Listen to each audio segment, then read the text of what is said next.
10 years ago, the team at CHEK News in Victoria were on the eve of losing their jobs, and Vancouver Island was on the cusp of losing its local news station.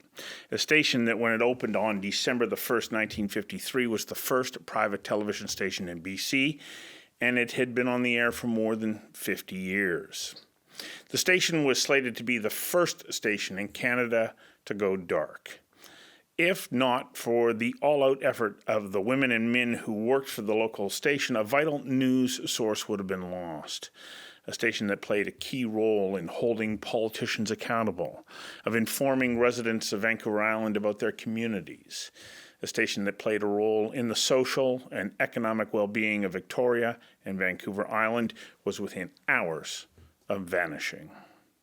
We invited Rob Germain of CHEK News to join us for a conversation that matters about the all-out effort by the team at the station to keep it on the air. Conversations That Matter is a partner program of the Centre for Dialogue at Simon Fraser University. The production of this program is made possible thanks to the following and viewers like you. Please become a patron at conversationsthatmatter.tv. Rob Germain, welcome.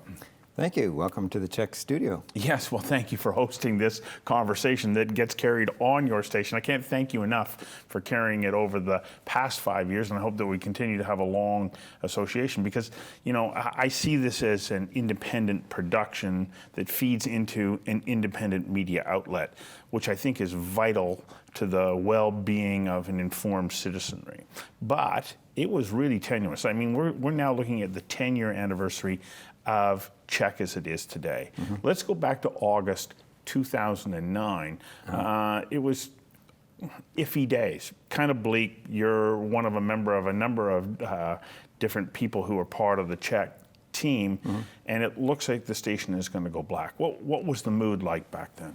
Well, it maybe even started in February of 2009 because that was when it was announced that CHEK was going to be sold or closed down. Mm-hmm. And in fact, at that time, it probably was almost taken as a sign of relief by some people that we may get new ownership because there had been a series of cutbacks at the station. Whole departments were let go, and it was, you know, our newscasts had been cut back to only half an hour. For the entire day? Yeah. Mm-hmm. So that was it for local news for back the then. supper time, for supper time news, I should say. And it was, you know, kind of, it was difficult times then for everybody, and so it was almost a welcome when it was said that the station was going to be sold. Months went by. No buyer. And there wasn't anybody, we were, you know, kind of said, oh yeah, there were people kicking the tires, but no buyers became apparent. And so the management group here, you know, we started putting together a business plan because we saw the outpouring of support in the community for the station when they thought that it was, you know, going to possibly go away. Mm-hmm. And it really buoyed us to, you know, and we knew the ratings for our programs, for the, you know, programs we produced, mainly local news. And we thought that, you know, there was a way that we could keep it going. So we started to put a business plan together. It was July 2009, July 22nd to be exact, when a vice president came to the station and announced to everybody that the station was going to close as of August 31st. Got to get you to hang on for a second while we take a quick commercial break. We'll be right back. Conversations That Matter is brought to you by Odlum Brown, a client-focused investment firm that starts client relationships with straightforward conversations focused on you, your aspirations, and your investment priorities. Odlum Brown has been a supporter of Conversations That Matter from the day we started this show. Their only condition was that we provide a non-biased conversation with people from all sides of all sorts of issues. And of course, we couldn't produce this show without the support of Oh Boy Productions. If you're looking to produce a show like this one, I suggest you reach out to Oh Boy. They can help you produce it, and they can help you build your audience. And we also need your support. I ask you to please pledge $1 per show by going to conversationsthatmatter.tv/donate because those dollars add up and play an important role in helping us produce this show. Now, back to the show. And it would have been the first station in Canada to go off the air, would it not have been? Yes, in fact, there was also Red Deer Television was also up for sale and was to be closed at the same date. CHCH in Hamilton was also part of the same group of stations that were all in the same boat. And CHCH was purchased, and that actually gave us, some early optimism that there would be a purchaser for CHEK.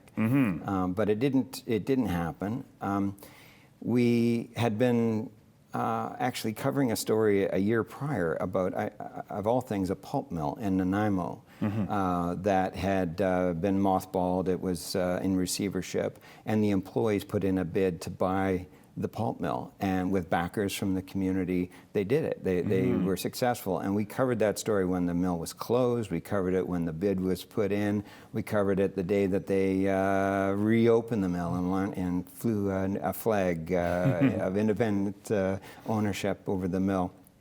And it was, it kind of came to us that day, well, look, we've got a business plan. We think we can make a go of it.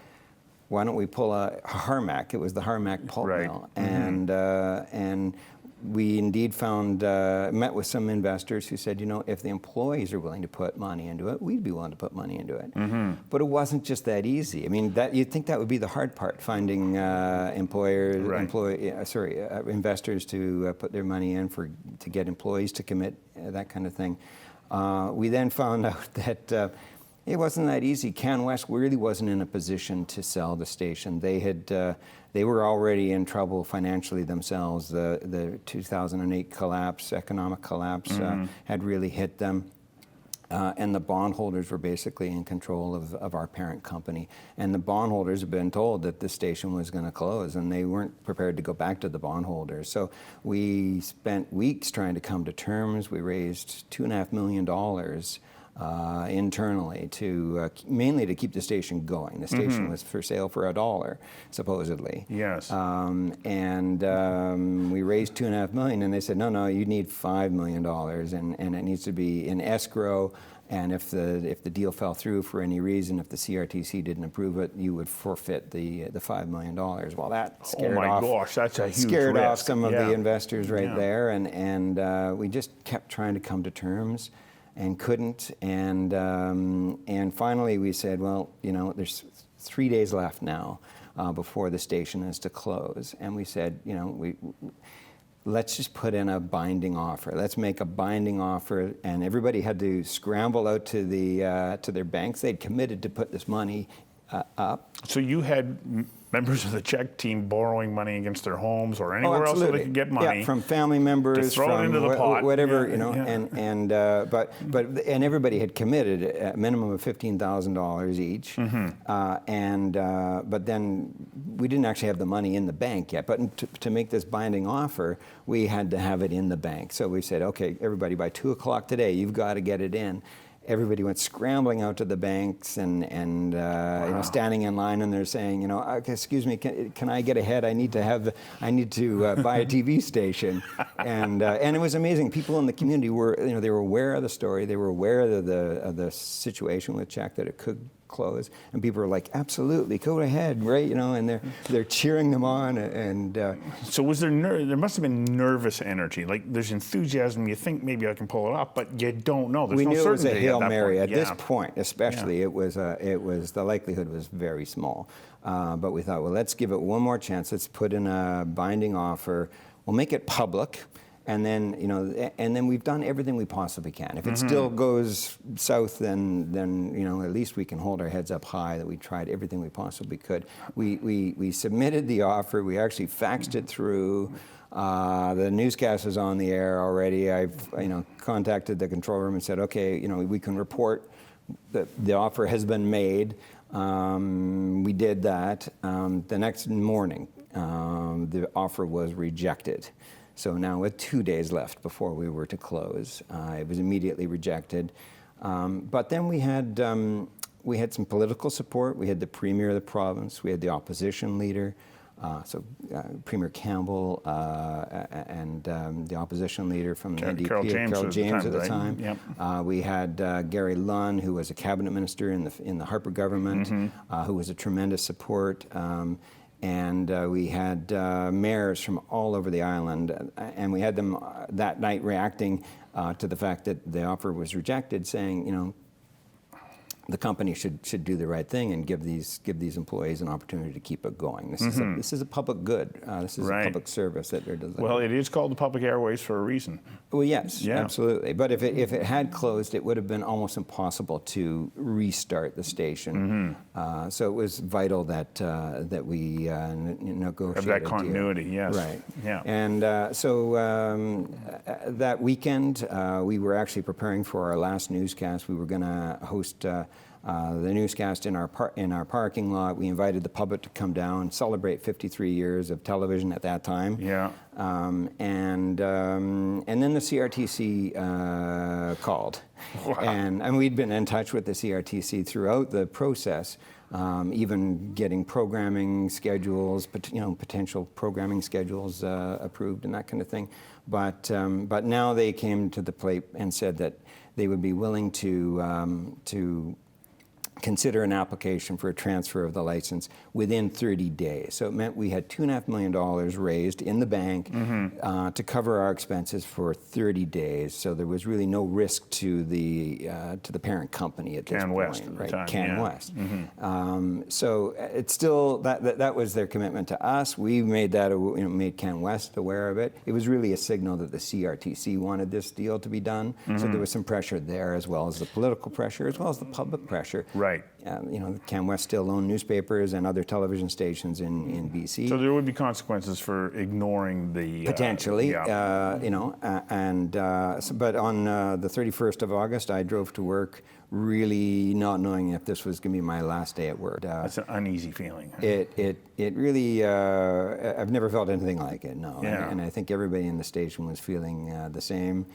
And indeed, we set up in our parking lot to broadcast. So we moved our anchor desk out into the parking lot, and we were. And that morning, we got a phone call from Can West saying that they were willing to give us another 24 hours. So it meant we weren't going off the air that night. I actually had to phone around to all the cable stations and say, please don't take us off the air tonight. They had already reassigned the channel, so it was going to be PBS was going to be on Channel 6 as of midnight that night. So, in fact, I think TELUS may have even jumped the gun on us and switched it. But so we, so we actually went to air with our newscast that night, and our lead story was the fact that CHEK was staying on the air. And we had our parking lot was full of people. Hundreds of people, wow. And a huge cheer went up, and I'm sure. It was just remarkable, yeah. Wow. But the deal's not done. You still have to navigate your way through coming to terms with Can West. What was the ultimate price that you gave, amount of money that you gave to Can West for taking over the station? Yeah, it wasn't $1. We ended up paying for the equipment in the building, and the building didn't come with the station. It was, we got the license, we got the equipment, and then we became renters in the building. It's a 3-story building. We consolidated everything on the ground floor to reduce the amount of reduce our footprint and to bring the team together as well. We didn't need all this space. We had been cut back so much over the years. And so you were just renting at that point. So we became renters, and I mean, really, we had no other than the news that we were producing and local programming we were producing. We had no content. You had no network arrangements either, did you? No, we were totally standalone, and we couldn't even be standalone because our control room, as part of the consolidation when we were part of Can West, our control room we were using a control room in Burnaby. We were using a master control in Calgary. Through the global network. Yeah, there, right? so we couldn't even broadcast on our own, and we kind of thought, well, hopefully we can make arrangements to continue to utilize those services on a fee for basis. Yeah, and was the answer no to that? the answer was, we want you off of our network off of our period. network as soon as possible. So we did negotiate about a 6-month use of those services while we rebuilt a master control, while we rebuilt a control room, and hired people for those Not services. easy to do. You know, that equipment's not just lying around readily available. You have to source it from all sorts of different begged places. and borrowed and stealed, and we got used equipment, and we just made it work. The master control was new, but the control room was all made up of borrowed and used equipment that we pulled together. Well, and you're trying to make it work financially too, because remember, the parent company is going, well, this isn't working financially, and now you've come in with no programming, you're rebuilding master control, you got to meet payroll, you got to pay rent, you got to do all these kinds of things. Yeah. Like, it was a crazy idea. Yeah, but what was the mood like? This is probably the most interesting thing. You go, oh my gosh, here's all these impossible. It's not going to happen, and yet the mood must have been electric. It was, absolutely. It was like, let's put on a show, you know. Let's like, we were also using a green screen virtual set when we were part of Can West. Yeah. And so we looked at, you know, how can we, because we had you didn't have the technology. We had a green wall, but we didn't have the technology to do for a virtual set. That was going to cost like $100,000 or more to get a virtual set. So we instead built a traditional hard set. We have a graphic designer here. He designed it himself, and we built it for a total cost of $7,000. And because you were working weekends and nights, absolutely, and everybody it was like a work in. party to get the thing built. And but it, you know, we used that set for 9 years, and this year we finally replaced it with a new set and professionally designed set from designed in Toronto, but built here locally by Belfry Theatre in Victoria. So it was absolutely electric. It was we really didn't have time to stop to even think about what we were doing. We just kept going, right? Pulls people together in a way that you don't when you just are working for a company, doesn't it?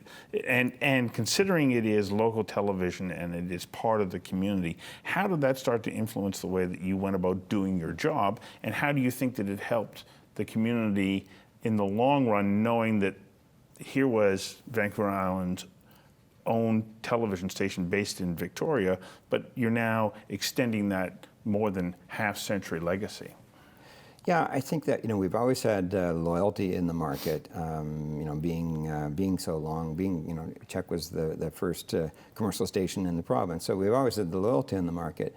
But I think people also take things for granted, and when it was when they almost lost it, they realized that there's value there that we provide. And then I think they also empathized and appreciated that what we were trying to do, that we, as employee owners, and that we really had our heart behind it, and wanted to save the station, and we had a campaign going. As one of the first Facebook campaigns I think I've ever recalled, because Facebook was pretty new there. But we started a Save CHEK News Facebook page when the station was still about to be closed down, and we had, I think, 70,000 people or something like that join the Facebook page in a very short period of time. We had T-shirts, Save CHEK News T-shirts, that we sold, and we sold them at cost, and any proceeds went to Janice Place, which was one of a community charity that we supported over the years. And so I think that it's helped even build more loyalty in the community. People, both with our viewers and our advertisers. We have more local advertisers than we've ever had before. Our viewership remains strong and loyal and committed because they know that we're in it for them. Well, when I take a look at your newscast, which is probably the greatest sort of looking piece back on the community that you have that is truly local, you cover all of the island. You've got correspondents in quite a variety of different communities. Why is it important that you allow those communities to see themselves on a station that now carries the weight of CHEK? Yeah, I mean, we've always been a Vancouver Island station, and even in those times, it was we made sure that we kept staffing in Nanaimo and in Courtenay, and then from there they cover the entire island. And wherever the story is on Vancouver Island, we're going to cover it. And we really think that, you know, the island is unique. It's a unique market, and we're all in it together. And yes, we reflect the community. We reflect the communities that we're in, and it's not just the news that's the hard news or the political news or that kind of thing, but it's also the success stories. I mean, I talked about Harmac, covering that story. That was inspirational to everybody on Vancouver Island, and especially to us, as it turned out. And it's the human interest stories as well, and it's also bringing everybody together. Whether it's we're live at 5 every night, and it's different from watching a show on Netflix or something like that, where it's more of a niche casting kind of thing. We're broadcasters. We bring people together every night to watch our newscast and watch our other programming, and you're watching it with 50,000, 100,000 other people on Vancouver Island. Well, and I think that that's a fundamental point, because what it does is it creates a collective consciousness around the issues that are important to the community at that time. And if you don't have that focal point, decision makers, whether they're in business or in support groups or government or whatever, don't have the same kind of perspective or ability to reference something that everybody goes, aha, this is an issue that we have to pay attention to. And when you look at how often it's the media that will take an issue and bring it forward, that then puts it upon all these other decision makers to address, the media then follows that process and can see it through to its conclusion. It's a vitally important element of our society, and not just from a democratic perspective. Yeah, I don't think it's hyperbolic to say that local news is an important part of our democracy, and citizens, to participate in their community and in the democracy, they need to be informed, they need to be aware of what's going on, and we are very much hear from our viewers. We know what stories are important to them. They give us the feedback, and so we can, if there's a story that's obviously important to them, it's what we're going to be covering.